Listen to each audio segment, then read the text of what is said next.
Hi friends, welcome to my channel. இன்றைக்கி நம்ம வந்துட்டு புதினா ரைஸ் எப்படி பண்ணுறதுன்னு பார்க்கலாம். ரொம்ப ஈஸியாக இது பண்ணிடலாம் உடனே. இதுக்கு தேவையான பொருட்கள் என்ன பார்த்தீங்கன்னா, ஒரு வெங்காயம் எடுத்துக்கலாம். கேரட் வந்து சின்ன கேரட் கட் பண்ணி இந்த பீஸாக இந்த சைஸில் எடுத்துக்கலாம், இந்த சைஸில் எடுத்துக்கலாம். அப்புறம் ஒரு புதினா கட்டு, 4 பச்சை மிளகாய், கொஞ்சோண்டு முந்திரி, இஞ்சி பூண்டு பேஸ்ட் நிறைய போடக்கூடாது, சும்மா கொஞ்சோண்டு ஒரு 1/2 ஸ்பூன் போடுறமே இஞ்சி பூண்டு பேஸ்ட்டு, 2 அழகு அரிசி எடுத்துருக்கிறேன். இதுக்கு வந்து 4 டம்ளர் தண்ணி ஊற்றிக்கலாம். இப்போ நம்ம எப்படி பண்ணுறதுன்னுட்டு உங்களுக்கு காட்டுறேன். ஃபஸ்ட்டு நம்ம இந்த புதினா வந்துட்டு நல்லா பேஸ்ட் மாதிரி, ஓரளவு பேஸ்ட் மாதிரி அரைச்சி எடுத்துகிட்டு வந்துக்கலாம். அதுக்கு வந்து நான் 3 பச்சை மிளகாய் அதோடு சேர்த்து அரைச்சி எடுத்துகிட்டு வந்துடுறேன். இஞ்சி பூண்டு பேஸ்ட்டு நான் அரைச்சிட்டு வந்துட்டேன். இப்போ நான் பண்ணுறது பார்க்கலாம். எண்ணெய் கொஞ்சோண்டு ஊற்றிக்கலாம், ரொம்ப வேண்டாம், ஓரளவு எண்ணெய் சேர்த்துக்கலாம். பிரிஞ்சி இலையும் கல்பாசையும் போட்டுக்கலாம். நான் அதை காட்டுறதுக்கு மறந்துட்டேன்.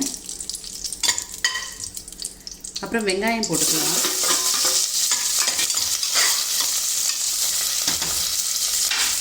ஒரு பச்சை மிளகாய் போட்டுக்கலாம். இது கொஞ்சம் இதுவாயிட்ட அப்புறமா இஞ்சி பூண்டு பேஸ்ட் போட்டுக்கலாம். நம்ம வெங்காயம் நல்லா இதுவாயாச்சு ஓரளவுக்கு. இப்போ அந்த இஞ்சி பூண்டு பேஸ்ட் இருந்ததில் கொஞ்சோண்டு 1/2 ஸ்பூன் தான், அது நிறைய போட்டு அந்த இஞ்சி பூண்டு வாசனை வரும், ரொம்ப வதக்கூடாது. அதை போட்டுட்டு கேரட்டையும் நான் போட்டுக்கிறேன், முந்திரியும் அதோடு சேர்த்து இது பண்ணிக்கிறேன். எல்லாமே ஃப்ரை ஓரளவு நல்லா ஃப்ரை ஆகிட்டப்புறமா நம்ம அந்த இது வச்சுருக்கோம் இல்லையா, அந்த பேஸ்ட்டு, புதினா பேஸ்ட்டு, அது வந்து இதோடு ஆட் பண்ணிக்கலாம். ஃபஸ்ட்டு இந்த கேரட்டு இதெல்லாம் கொஞ்சம் வதக்கிட்டேன், வதக்கிட்ட அப்புறமா போட்டுக்கலாம்.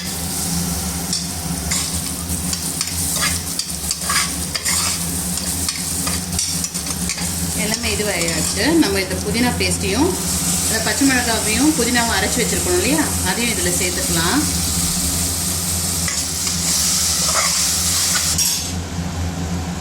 புதினா வாசனை கொஞ்சம் லைட்டாக இதுவாகிட்ட அப்புறமா நம்ம இந்த அரிசியும் அதில் போட்டுக்கலாம்.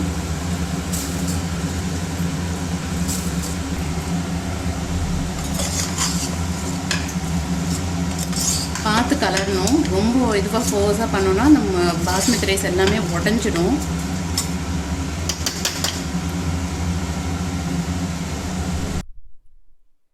நாலு டம்ளர் தண்ணி இதில் ஆட் பண்ணிக்கோங்க. அதோட 1 ஸ்பூன் உப்பு போட்டுக்கிறேன்.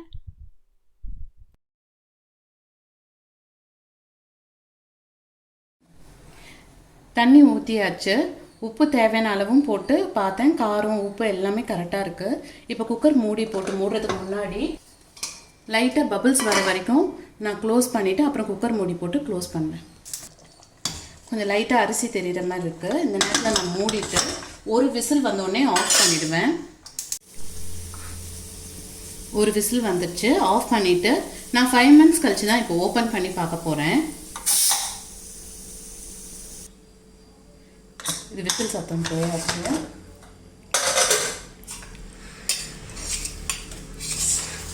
சைட்லேருந்து நம்ம இது பண்ணி எடுக்கணும்.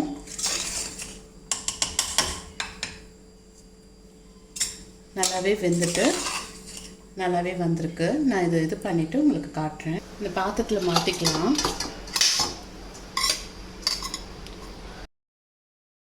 ஸோ புதினா ரைஸ் பண்ணியாச்சு. அது கூட நான் வந்து உருளைக்கிழங்கு பொடி மாசும் அப்பளமும் பண்ணியிருக்கேன். நீங்களும் வீட்டில் ட்ரை பண்ணி பாருங்கள். தேங்க்யூ.